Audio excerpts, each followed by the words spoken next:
Ajá, te mete y apaga el micrófono.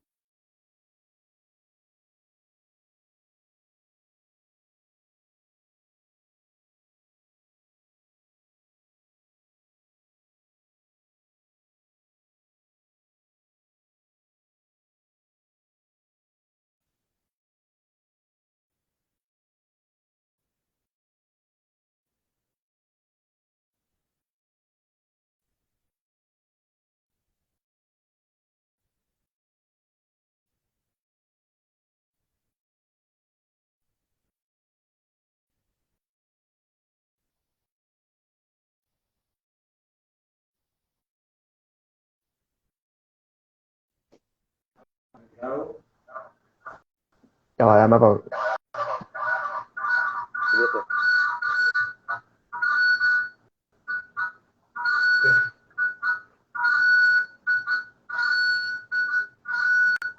Hola, hola. ¿Me escuchas, Pedro?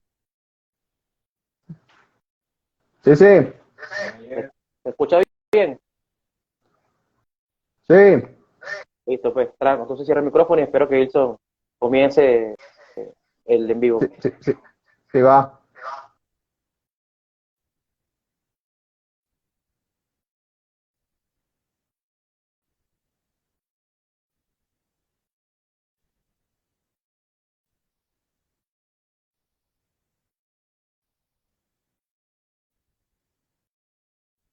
¿Cómo estás, Pedro? ¿Cómo está todo?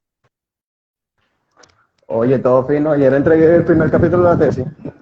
¿Y cuándo te entregan cuándo te entregan el veredicto?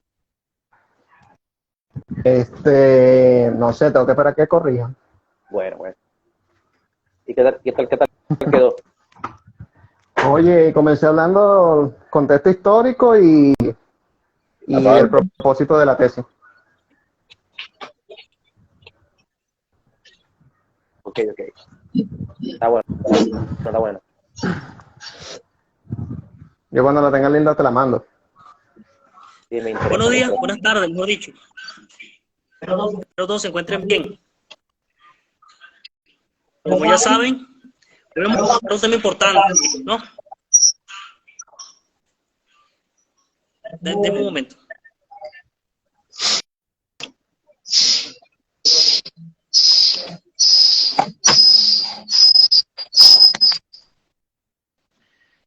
Creo que... Ok. ¿Me escuchan todos bien?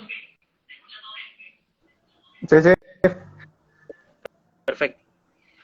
Como ustedes saben, vamos a hablar de un tema importante de trascendencia para las áreas de la libertad y para, en el caso de este perfil, para el mundo jurídico. Se trata de la necesaria... Es un tema que en la coyuntura actual que atraviesa nuestro país puede considerarse como un tema que puede eh, tener cierta receptividad a la luz de las exigencias que están teniendo los educadores de nuestro país para que su trabajo sea bien remunerado. En este sentido, es un tema que se puede enlazar con el tema que vamos a hablar ahora en cuestión.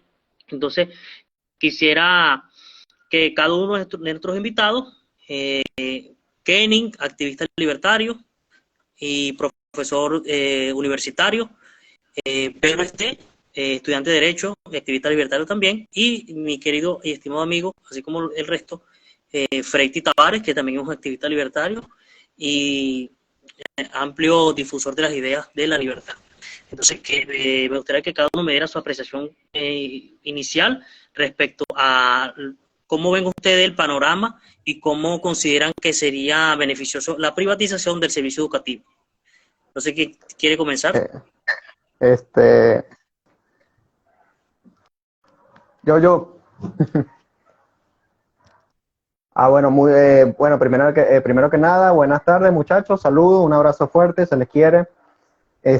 Saludo Wilson, saludo Freddy, saludo Kenny. Bueno, como tenía planteado, el tema de hoy es con respecto al tema de la educación, el sistema y los beneficios, tanto la necesidad de la privatización y los beneficios que va a traer esto. Como bien sabemos, hay ahorita un problema tanto del sistema educativo como a nivel cultural. ¿A qué me refiero con el nivel cultural? Es decir, en la parte de los profesores. O sea, los profesores ahorita demandan un cambio, pero no un cambio para bien, o sea, demandan un cambio con el mismo problema y es con el Estado. O sea, los profesores actuales lo que quieren es no estar con la parte actual del gobierno chavista, sino que quieren volver como al sistema educativo, pero es de la Cuarta República. O sea, prácticamente es lo mismo, pero solo en su menos grado de malicia. Entonces, en la parte también del sistema, vemos también el problema de que sabemos que el Estado no educa, sino que el Estado adoctrina. Entonces, esto es algo que al gobierno le ha beneficiado mucho, y ahorita, con la cuestión de las leyes, de una ley que acaban de promulgar, que es con el de los bachilleratos, de los estudiantes de bachillerato pueden dar clases, es un provecho que también van a sacar de ahí, porque van a volver más ignorantes a los futuros, a los que supuestamente van a ser futuros profesionales de este país. Entonces, la solución no es con el problema, que ese problema es el Estado. La solución es con otros métodos, y es a través de la libertad de empresa, la libertad de que se puedan registrar más colegios, liceos, escuelas de forma privada, y que también hay he estado leyendo otros métodos como privatización de ciertos salones, y en el cual los profesores a través de pensum puedan competir. Bien, entonces lo planteado aquí, no se trata, señores, a los que están escuchando, es de pedir un aumento salarial, porque el aumento salarial no soluciona nada, es totalmente errado. La persona que crea que va a volverse rica con un aumento salarial, no sé cómo hay personas que se alegran por eso. La idea es procurar cambiar el modo de pensar que tenemos todos nosotros los venezolanos, incluyéndome, y buscar esa alternativa de los países que ya actualmente han abrazado las ideas de la libertad, que es a través de la privatización, de intercambio de bienes y servicios, de forma voluntaria, y en el cual no esté el Estado metido imponiendo un pensum que no sirve para nada. O sea, que sea el mismo mercado que pueda determinar lo que se vaya a dar. Entonces, eso es lo que yo puedo dar hasta ahora como precisión, y ya le doy la palabra a otro, al que quiera conversar.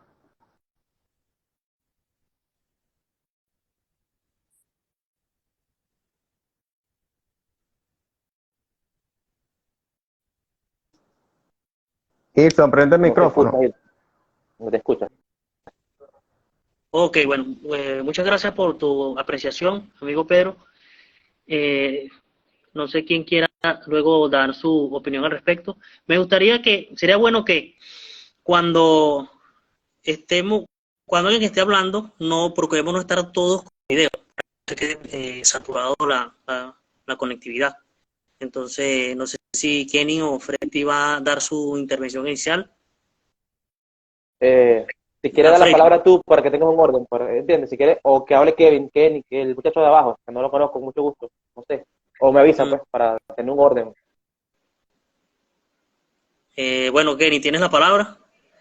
Te dejo para que esboces tu apreciación del caso, de este tema.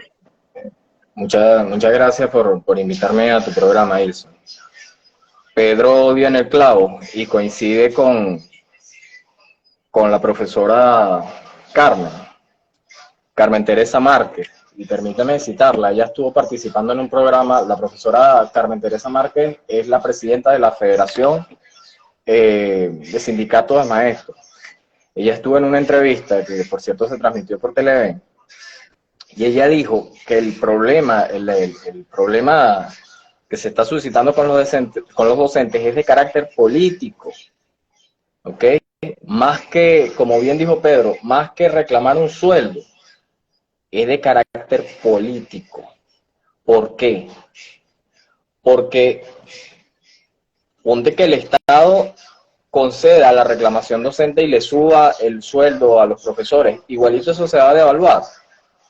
Hay que cambiar el sistema político, pero la pregunta del millón es, ¿cuál sistema político? ¿Vamos a cambiar un sistema político de socialista o de izquierda por uno de centroizquierda? también orientado al socialismo. Entonces, esa es la pregunta que hay que hacerse. Y esa es la reclamación, ese es la cuestión de fondo con la lucha tanto de docente como de cualquier gremio. Fíjate que una de las reclamaciones que se está haciendo es que se sube el sueldo a $1.000, teniendo en cuenta de que en Latinoamérica el sueldo más bajo que percibe un docente es de $400. Cuando vamos a Estados Unidos, en Europa, es de $2.500. ¿Ok? Entonces, evidentemente el Estado no puede pagar eso. Y sin embargo, estos días salió el ciudadano presidente diciendo de que amaba a los profesores y se sentía orgulloso de los maestros y eran de suma importancia, y entró como si hubiese habido un gran avance en cuanto a la respuesta de las reclamaciones docentes, por afirmar de que se va a celebrar un nuevo contrato colectivo, pero lo que no te dicen en la letra pequeña es que ese nuevo contrato colectivo se va a celebrar en noviembre de este año, cuando las reclamaciones docentes datan de más allá del año 2020. Recordemos aquel diputado en la Asamblea Nacional que dijo de que se iba a aplicar un sueldo social, se le iba a conceder un sueldo social a los docentes, que comprendía vivienda, calzado, comida, y que después que se les diera todo eso, es que el Estado iba a abocarse al ajuste salarial. Imagínate, entonces, si estamos frente a un Estado que no nos puede dar una quincena, un 15 y último como se debe, que nos va a estar dando una casa y todas esas cosas que prometieron, y que además el enfoque no es que el Estado paternalista que me suple esas necesidades, sino que exista una libertad económica y existe una unidad monetaria lo suficientemente poderosa como para yo mismo, como ciudadano, en mi libertad, disponer de lo que yo quiera con mi sueldo. Entonces, luchar por el sueldo, salir a la calle, convocar a todos los... Ok, está bien, es bueno, pero en realidad la lucha que debemos dar los docentes en Venezuela va más allá de eso. Entender de que un sistema socialista no es satisfactorio ni para nuestra sociedad ni para ninguna otra. Debemos exigir un cambio profundo de la orientación política de nuestro país. Eso, bueno, como antesala, ¿no?, a lo que es el problema verdadero de fondo. Gracias, Gilson. Excelente, amigo Kevin. Gracias por tu apreciación de este problema tan importante que es de interés de todos los ciudadanos. Entonces, le dejo la palabra a mi amigo Freiti para que nos dé su oportuna apreciación. Tiene la palabra, Freiti. Bueno, ante que todo, buenas noches de acá de España y buenos días, tardes en Venezuela. Bueno, tomando lo que me dijeron mis compañeros, yo voy a partir de un punto de vista más amplio, desde mi esquina, de esta persona que se considera libertario radical, o sea, anarquista de libre mercado, con lo cual yo parto desde algo más radical y voy a tomar el atrevimiento de explicar por qué. Porque el problema acá que tenemos es que no entendemos, según mi punto de vista obviamente, sin que le pesara a nadie, es que no entendemos que el Estado es el problema. Partiendo de esa premisa, que el Estado es el problema, no puede ser la solución. Entonces, lo que yo considero es que estamos en un bucle vicioso donde siempre la solución es estatal. Entonces, lo primero que voy a hacer es tratar de explicar en un breve comentario por qué lo estatal no es una buena opción. Primero, porque hay algo que se llama cálculo económico. El cálculo económico es una función que hacemos todos los seres humanos, tanto cuando vendemos como cuando en base al conocimiento que se produce en el mercado, tomar decisiones en vista y en pro de nuestro costo y beneficio. O sea, los seres humanos vivimos tomando decisiones en base a distintas necesidades, distintos medios que se proyectan en importancia, depende del fin y depende del objetivo que queremos lograr. Vivimos haciendo cálculo económico, que es ver si nos conviene, si no nos conviene, si nos alcanza, si no nos alcanza, y nos vamos administrando a medida que eso es, a medida que vamos avanzando en nuestro día a día. Entonces, el Estado tiene una falla de legitimidad. ¿Por qué? Porque se financia de impuestos, se financia de pagos obligatorios, con lo cual no debe en él lo que es pérdida y beneficio. Las pérdidas y beneficios, tanto al empresario y a las personas consumidoras, son los que avisan si está haciendo algo bien o está haciendo algo mal. Si la educación la diera la parte privada y no existiera Estado alguno, por medio de los beneficios y por medio de las pérdidas, debido al pago voluntario de los consumidores, el sistema o el servicio o el empresario se diera cuenta de si está haciendo algo bien o si está haciendo algo mal. Y en ese sentido tomaría decisiones en consecuencia, y si tiene pérdidas, se daría cuenta de que está haciendo algo mal. Entonces ese servicio viviría de la voluntariedad, viviría de las apreciaciones subjetivas, de la elección, de la voluntad de los consumidores con su pago, decir, ¿está bien o está mal? Si funciona mal, lo sustituyo por otro. Y si funciona bien, lo sigo pagando. Eso es como el Estado no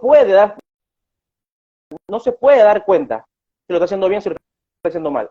Por eso que siempre, por más que pasan años y años desde que siempre la educación es pública, es ineficiente porque no puede administrar bien cuánto, cómo, dónde y de qué cantidad dar el servicio, porque no maneja pérdidas y beneficios.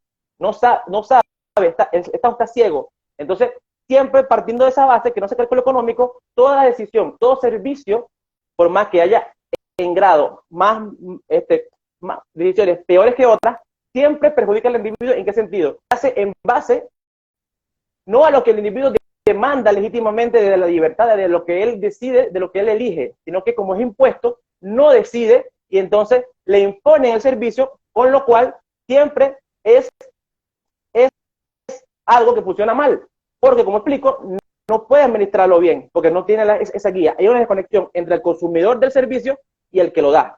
Entonces, de ese punto de vista, ya el Estado está inhabilitado para dar el servicio de educación. Bueno, y para cerrar, para no estirarme más, otra cuestión que quería considerar es que si el Estado es el problema, en el sentido de que no educa, sino que adoctrina, entonces lo que el Estado crea son personas dependientes mentalmente, dependientes espiritualmente y dependientes de su autonomía, dependientes de su autoestima, de lo que designan los políticos. Entonces, la oportunidad que tenemos es decirle a la gente que hay otros medios para dar el servicio, para que se dé el servicio como uno elija, cuando uno le elija, desde que uno le elija, y hay que acabar con el mito, y con esto cierro, de que si fuera privado el servicio, no solamente sería más caro, no, porque la libertad económica, un servicio del libre mercado, lo hace mucho más barato. ¿Por qué? Porque se genera mucha más oferta, eso hace que se cree más competencia, y con más oferta y más competencia, el precio tiende a bajar. Entonces, eso es un mito. Por eso que los precios se acomodan con más oferta y competencia. Igual funciona con la educación. Una educación libre, una educación abierta, donde la oferta y la competencia no estuviera regulada por el Estado, causaría que haya mucha educación, mucha oferta. ¿Por qué? Porque es algo demandado, y si es algo demandado que la gente valora, la gente lo va a pagar. Con lo cual, y como vive de los pagos voluntarios, de las demandas legítimas en libertad, se va a dar lo que la gente exige, y la competencia hace que la educación sea cada vez mejor. Eso hace que los salarios en sí sean más amplios, porque como baja el precio, rinde más. Y como viven los pagos voluntarios, hay incentivos para que los profesores trabajen mejor, trabajen más y puedan cobrar más. Porque eso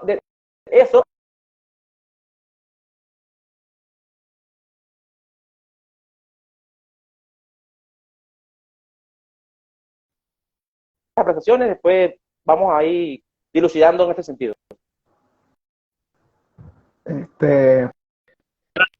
Betty, por tu excelente disertación en torno a este tema tan importante.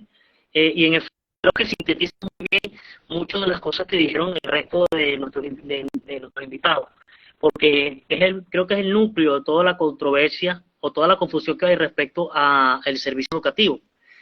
Porque si lo vemos en este sentido de que si en el mercado tenemos el servicio de alimentación, de salud, de vivienda, de vestimenta, etcétera, etcétera, ¿qué justificación hay para que ese mismo mercado no pueda ofrecer el servicio de educación? Pareciera que mientras más importante el servicio, cedemos la libertad de disfrutar de ese servicio dándoselo al Estado. Entonces, eso es importante considerarlo. Otra cosa es remitirnos a eso que tú dijiste del cálculo económico.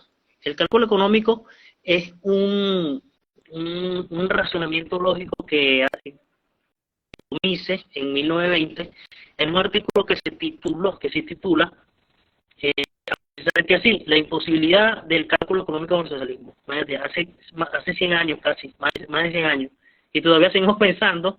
Claro, lo que pasa es que ese es el trabajo, hacer la difusión de ese conocimiento que había demostrado los errores del Estado, difundir ese conocimiento para que la gente se dé cuenta. Pero imagínate, hace 100 años, poco más de 100 años, Mises demostró esto, y mucha gente lo desconoce.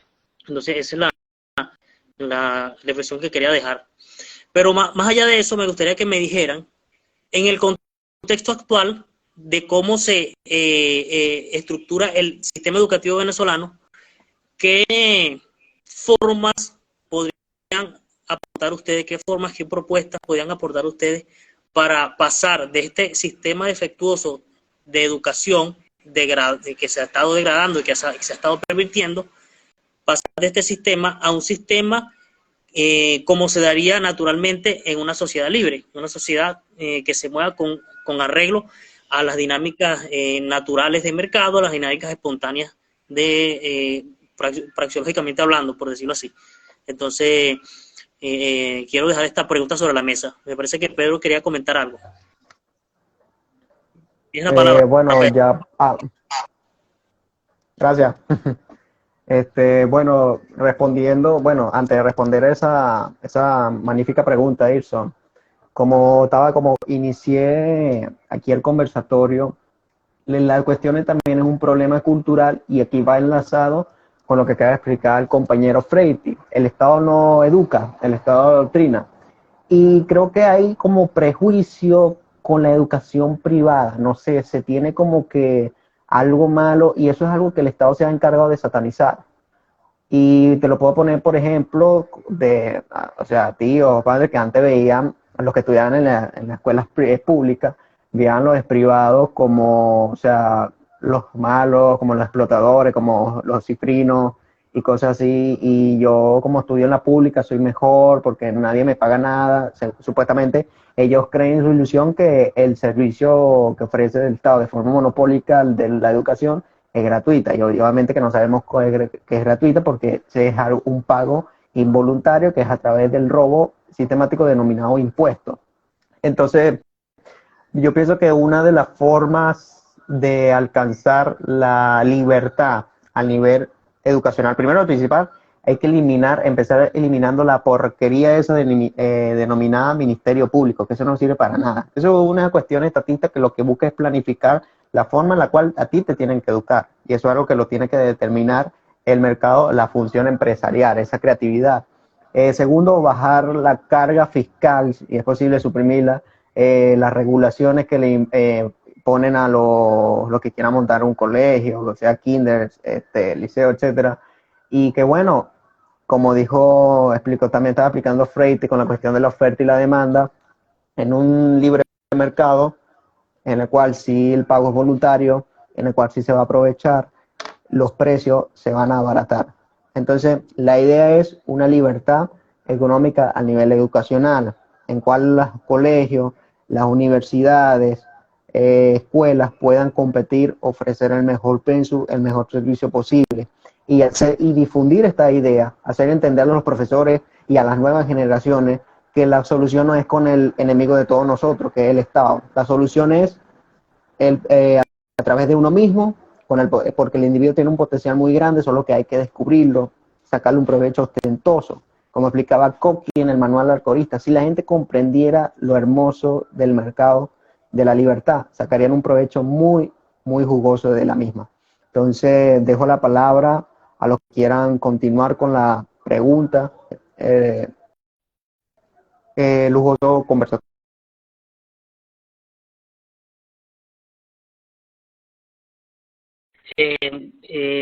Tiene la palabra el compañero Kenny.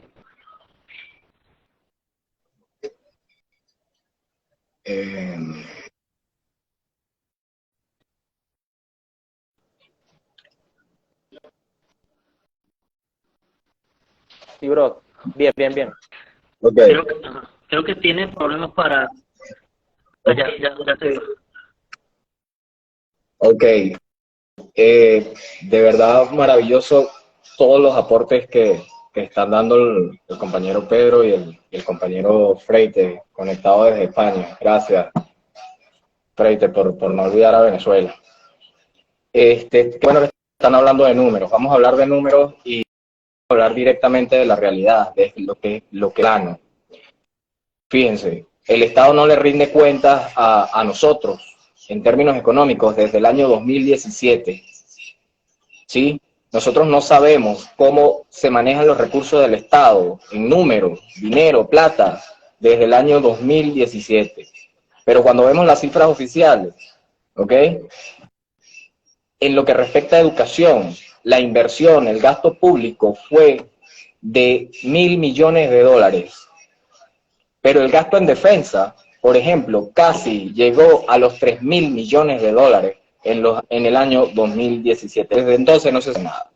Entonces, muchas veces uno dice, la educación privada es costosa. Póngase que sea cierto, pero para que la educación pública funcione, tiene también que haber una consideración, una inversión considerable por parte del Estado, cosa que no ha ocurrido en Venezuela, ni en este gobierno ni en los anteriores. ¿Ok? Entonces, eso lo tenemos que tener en cuenta. También coincido con lo que dicen los compañeros. Si la educación es privada, si yo me desenvuelvo en el negocio de la educación, yo voy a ser el primer interesado en que mi negocio funcione bien y por lo tanto voy a ofrecer un buen servicio. Otro de los datos interesantes al respecto, que hablamos de que el Estado adoctrina. Bueno, es precisamente lo que recientemente ocurrió con la UNEFA. Salieron unos egresados de la UNEFA manifestando, denunciando de que fueron mal formados. ¿Y cuál fue la respuesta de la institución? De que les iban a quitar sus títulos. Ahí está, estamos viendo claramente un adoctrinamiento por parte del Estado. Los libros de la colección bicentenaria, yo les invito a ustedes que los tienen en su casa, al pueblo de Venezuela, lea los libros de la colección bicentenaria, precisamente, lea los de inglés. ¿Cómo son los libros de inglés de la colección bicentenaria? Describiendo una Venezuela completamente ficticia.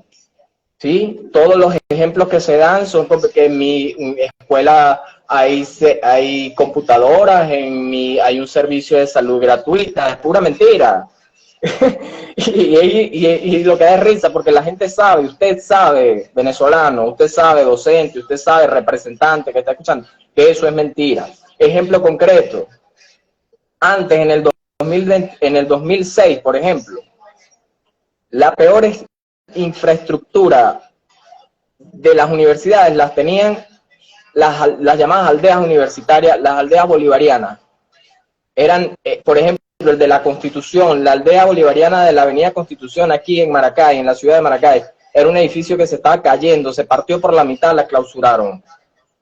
Hoy en día la única aldea bolivariana que funciona aquí en Maracay es el edificio Sami. Me disculpan la expresión, un rancho. Todavía ha sido un borracho, me disculpan la expresión. Pero eso fue en el 2006. Y quienes estudiaban ahí decían, ay, no, tú estudias ahí. Dentro de los salones hay retretes, hay lavamanos. Dentro de los mismos salones de clase. Pero vaya hoy en día, 2023, perdón, a la UCB, a la UNEFA, a la Carabobo. Resulta que ya no es la Universidad Bolivariana la que es fea, la que está deteriorada, sino que son todas las infraestructuras de todas las grandes que hemos tenido en este país, todas están deterioradas. ¿Por qué? Porque el Estado poder y está asumiendo control y cada vez más control sobre la educación.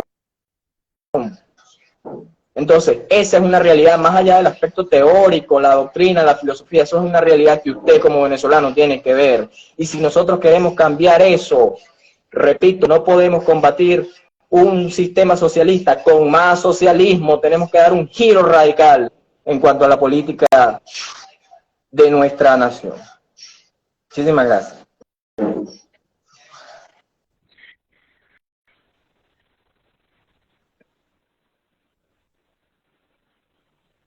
¿Me escuchan?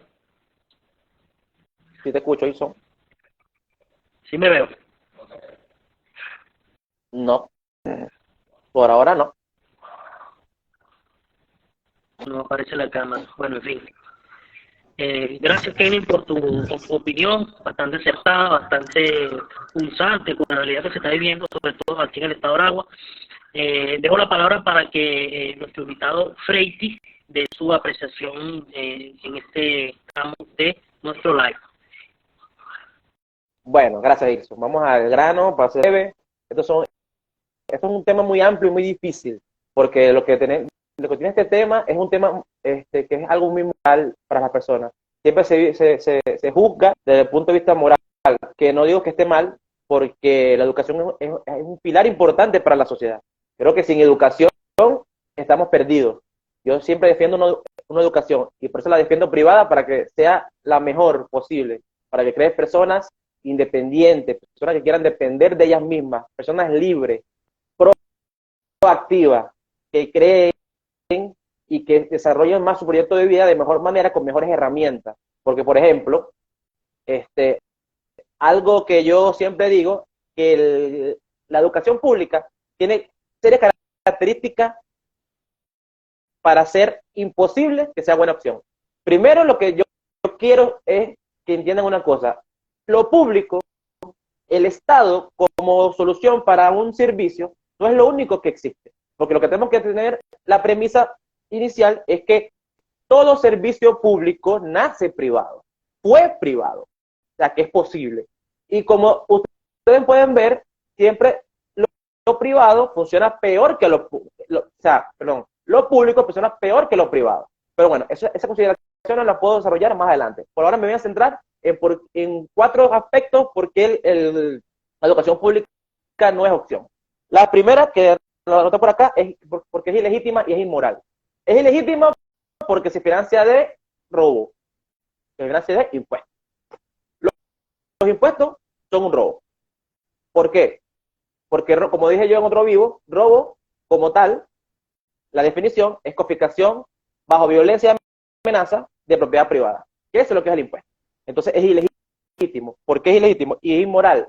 ¿Por qué? Porque que nosotros tengamos una necesidad que es importante, y yo no digo que no se necesite educación o que la gente con menos ingresos estudie, no. Más bien, estas ideas son para que la gente pobre pueda estudiar. ¿Por qué? Porque ahí tomó algo que dijo Pedro, porque es un mito que la educación pública ayuda a los pobres, porque estadísticamente son los ricos los que más estudian, son los hijos de los ricos los que más usan el servicio de educación, porque los pobres están en otras cosas.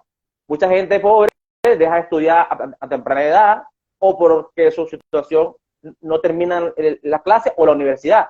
En cambio, es un servicio que más usan los ricos. Entonces, al ser gratis y público, lo usan más los ricos que los pobres. Al final, se termina financiando la educación de los ricos a costa de los pobres, porque los impuestos los pagamos todos.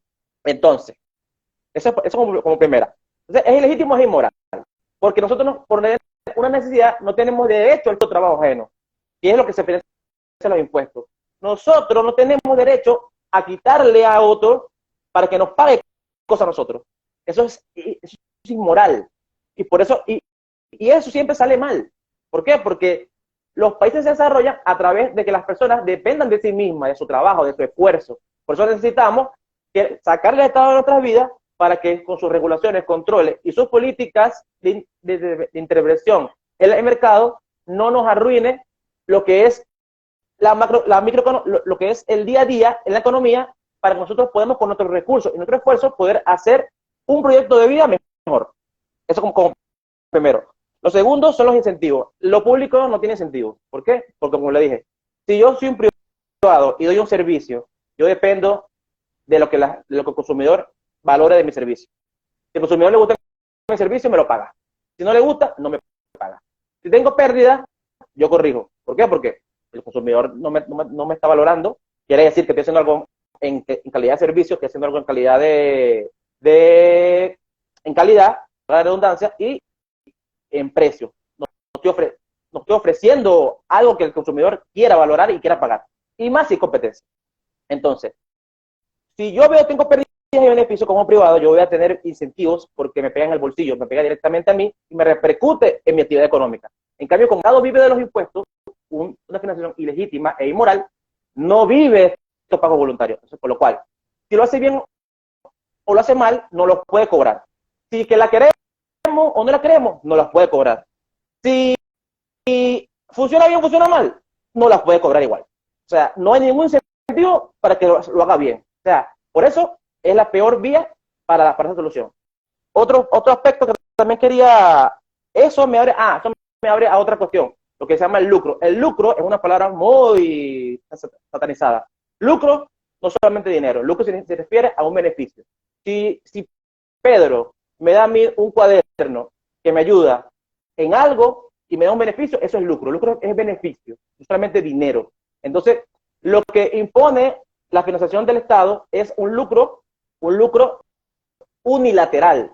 O sea, yo a través del que el Estado le robe a otro, me lucro unilateralmente, a expensa de los demás, lo cual también lo hace inmoral e ilegítimo.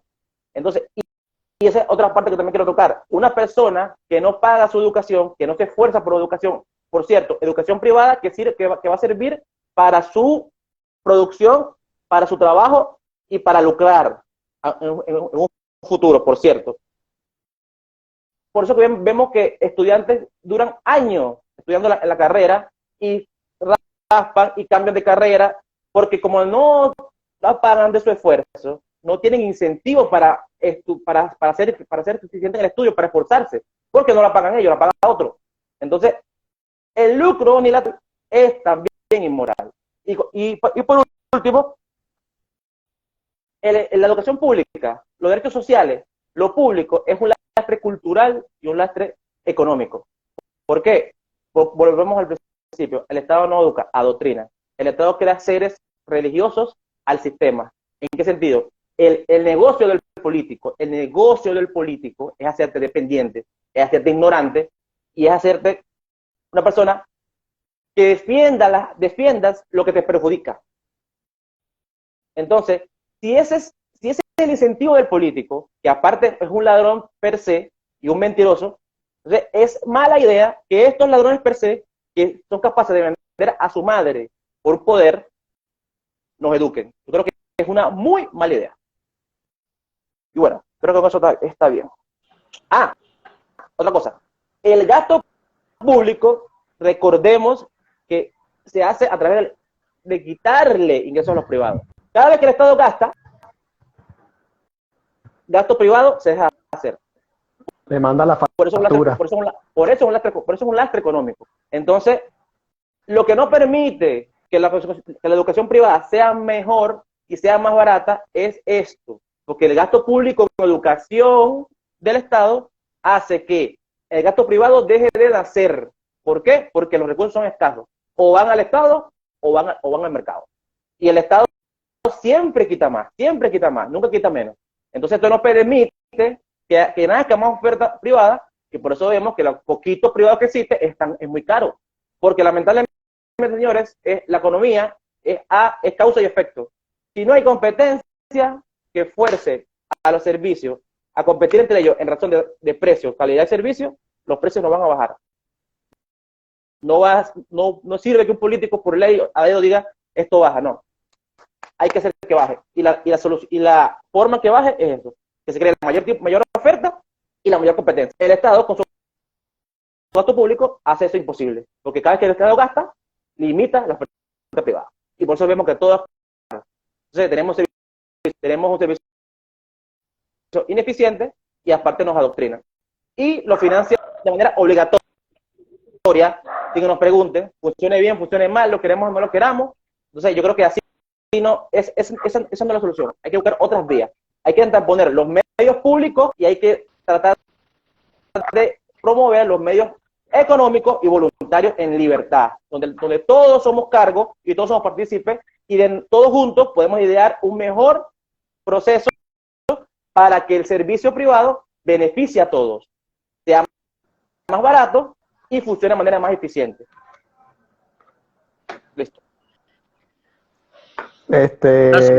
Sí. Creo que Pedro quería decir algo. Sí, quería abordar algo con respecto que todo lo que ha explicado Freiti tiene mucha razón en parte del lucro, del incentivo. Por eso es que vemos que en las universidades públicas siempre hay muchos paros, siempre los estudiantes dañan, incluso los pupitres, no les interesa sinceramente. ¿Por qué? Porque lo que acaba de decir nuestro amigo Freiti, no hay incentivo, como eso no sale de mi bolsillo. Ellos en sus concepciones, ellos creen que lo paga el Estado, obviamente que lo pagan otros de forma forzada, no van a tener incentivo ni siquiera de terminar la carrera a tiempo, ni de cuidar lo que el Estado ha colocado ahí, esa artimaña política, porque la educación pública es una artimaña política, es un instrumento mediante el cual el Estado busca adoctrinar y crear borregos. Y le voy a poner un ejemplo cuya universidad en la cual estoy, no voy a mencionar nombres por motivos legales, como el o los que conforman tal universidad tienen convenio con el Estado venezolano, tal universidad, a pesar de que es privada, lo que pasa es que como son unos mercantilistas de ver, adoctrinan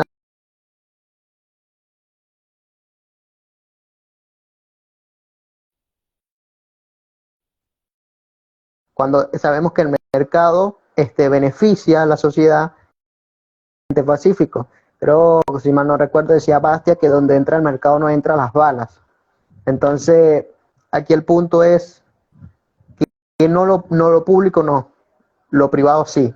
Entonces la idea es privatizar en el sentido de que todos los individuos puedan o los que quieran ofrecer el servicio de la educación que va a ser más eficiente y de mejor calidad, en el cual los estudiantes, los que van a conformar tal centro educativo se van a esforzar por ser el mejor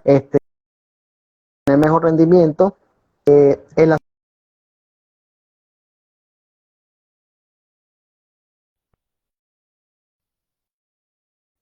que el Estado está en déficit, o sea, no va ni siquiera a cubrir una cuarta parte de lo que participa por ahí. Segundo, la idea es revelarse para lo que estamos nosotros aquí planteando el día de hoy. O sea, nosotros no estamos haciendo que nos gusta hablar, o sea, disculpen la expresión, estamos haciendo un conversatorio para que la dieta y puedan ver la realidad cristiana, sea una nueva, destruyan de su mente que el Estado de nuestras vidas, actuar de forma agorista, ignorar las influencias del gobierno. Entonces, con esto cierro. Si alguien más quiere dar un aporte, bienvenido.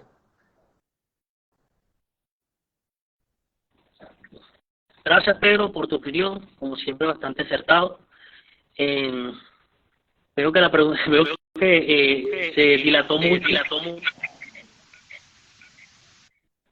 dilató mucho la respuesta acerca de la pregunta que yo había puesto sobre la mesa, pero en fin, de todas maneras quedan cerca de 10 minutos para darle finalización a este live. A mí me gustaría precisar un tema que está estrechamente ligado con el sistema educativo privado, precisamente, tal como se vive aquí en Venezuela. Aquí se ve mucho que las universidades privadas, sobre todo, si bien siguen siendo privadas, tienen una suerte de monopolio acerca del servicio. ¿Por qué? Porque esas mismas universidades actúan como empresarios aliados con políticos a los efectos de no dejar que surja del mercado la competencia acerca de ese mismo servicio. Cosa que ocurre, por ejemplo, aquí en Aragua con la uva, que difícilmente van a encontrar aquí el surgimiento libre de un servicio similar al que ofrece esa universidad. Ya podemos vernos por qué razón sería eso. Pero es básicamente ese es el tema que quería plantearnos, no solamente mostrar las evidencias respecto a los defectos de la educación pública, sino que también los mismos problemas se trasladan al sector privado cuando se ven influenciados por el control monopólico del Estado. Básicamente eso. Entonces me gustaría que dieran una opinión acerca de este tema, una opinión final para finalizar, para cerrar y dar por concluido este live. Bueno, con respecto a lo que acaba de mencionar, es lo que precisamente estaba diciendo. O sea, incluso a veces ciertos empresarios o el sector privado a veces se une con los políticos por motivo de supervivencia, vamos a decirlo así. Porque obviamente yo veo en peligro de lo que he invertido, bueno, tengo que incurrir hasta, lamentablemente, a los tentáculos, al cutulo, que me gusta decirle, ya no me gusta decirle al Estado Leviatán, me gusta decirle cutulo. Aquellos que han leído a Lovecraft entenderán a lo que me refiero. Entonces tienen que como una especie de unión con los políticos a conveniencia. Con respecto a la universidad que acaba de mencionar, sí, efectivamente, incluso es una de las universidades creo que más monopólicas que actualmente que tiene el país, que no dejan que otras universidades entren porque le va a tumbar el negocito que tienen. Y no solamente en estos contextos, incluso mucho antes, en los tiempos, en el siglo XIX, XVIII incluso, Denso también explicó que en el tema de la materia de justicia también se vio mucho esto, que bueno, muchas empresas se dejan comprar, o vamos a decir, muchas personas que con su función empresarial han avanzado tanto, sin necesidad del Estado, se dejan como que manipular por los intereses de los políticos.